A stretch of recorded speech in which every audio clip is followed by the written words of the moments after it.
જય ગૌ માતા. જો ભાઈ આપણું આમાં આ સિંગ છે એમાં વર્મી કમ્પોઝ નાખેલું છે. આ પ્રવીણભાઈ મંગાભાઈ મારું છે અને રામજીભાઈ એના પાડોશી છે. હવે આપણે પ્રવીણભાઈ પાસેથી જાણીએ કે ભાઈ તમે થોડાકમાં ડીએપી વાવ્યું ને આપણું વર્મી કમ્પોઝ વાવ્યું બરોબર, તો તમને શું ફેર લાગે હોય એ સત્ય કહેજો.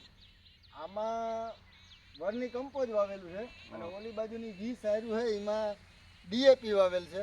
આ માંડવીઓ અને ઈ માંડવીમાં ઘણો બધી ફેર છે ભાઈ. કઈ માંડવી તમને સારી લાગે? માંડવી આ સારી છે વર્મી કમ્પોઝ વાળી. ઓલી માંડવી છે ને એ માંડવી થોડીક પીરાશ મારે ને આના કરતાં થોડીક નબળી દેખાય છે. આનું ગ્રોથ અને રોગ પ્રતિકારક શક્તિ અને બધાયમાં સારું દેખાય છે. ફ્લાવરિંગ શું કે ભાઈ? ફ્લાવરિંગ એ બહુ સારું. આમાં હાઈ ક્લાસ છે. કાંઈ દવા બહુ હજી અટાલગણમાં છાંટી નથી. 1.5 મહિના ઉપરની દવા ઓલી થઈ ગઈ છે માંડવી. હવે આમાં આપણે જીવામૃત છાંટવાનું છે. હવે એક પંપે 1 લીટર. એક પંપે 1 લીટર. એટલે આમાં છે ને ક્યાંક ક્યાંક જો ઈ છે ને ઈ ખાઈ ગઈ છે. આમ જો આ પાંદડામાં હોલ પડ્યા એડમાં જીવામૃત અત્યારે 1 લીટર નાખી એક પંપમાં છાંટી દે ને એટલે આ બંધ થઈ જાય.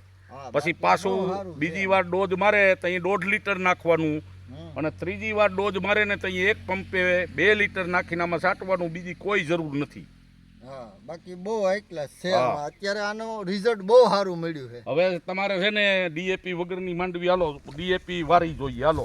આ છે ને આમાં વર્મી કમ્પોઝ નાખેલું છે અને આ બાજુ છે ને ભાઈ આ ટૂંકી આવ્યું. પ્રવીણભાઈ હાલો. એ પ્રવીણભાઈ હાલો હાલો હાલો આવું જ છે.